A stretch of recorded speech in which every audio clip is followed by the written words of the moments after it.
In between real world and dream world, my thoughts become lucid. If I were to illustrate cinema journalism's heritage, I could choose many moments, but I would choose this one.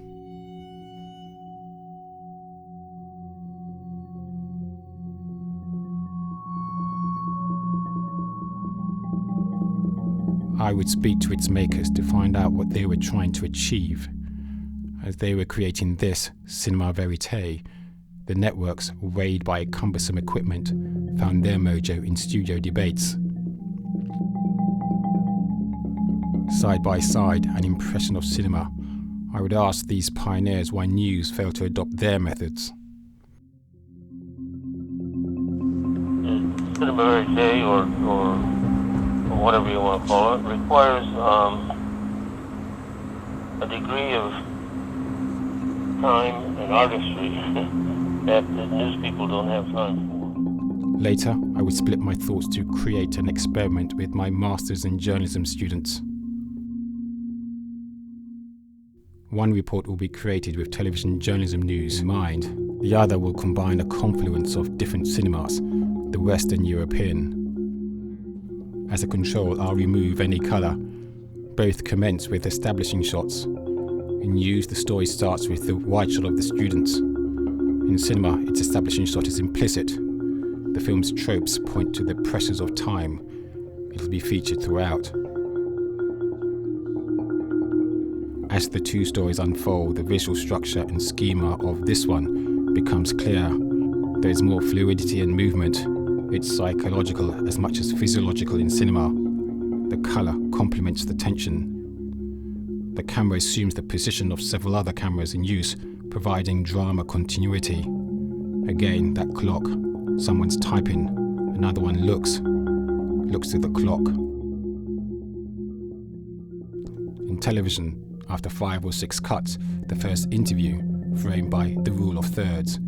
The rule of thirds means putting an interview at the third of the screen, but it isn't really a rule. In cinema, the framing depends on what the scene is telling you. You can see the characteristic 5-6 shot before the rule of third interview in my TV story. Voice track. It's hailing. In cinema journalism, the voice does not need to be absent, but assumes that of a character inside the film, the essay voice a la Chris Marker. Zhao Xinhua goes through the rubble looking for the kitchen pan. To illustrate even further, I locate 2 other reports. There's an earthquake in China, Sichuan province. Same devastating subject, treated differently. Al Jazeera follow the format. Established shot, objective positioning camera work.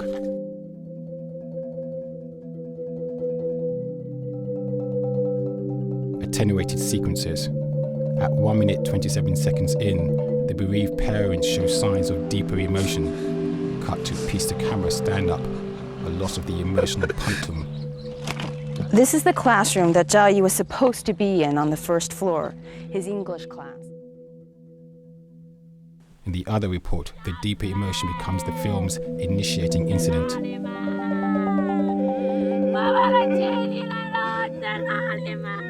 It plays for 21 seconds with multiple angles to refresh the mind.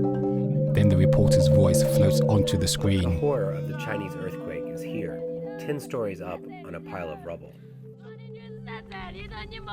Cubism of the 21st century.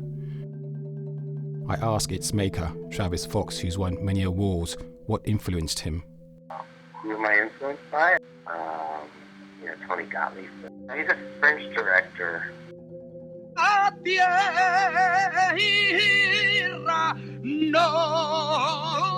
When I ask my students about the report that featured them, this is what they say.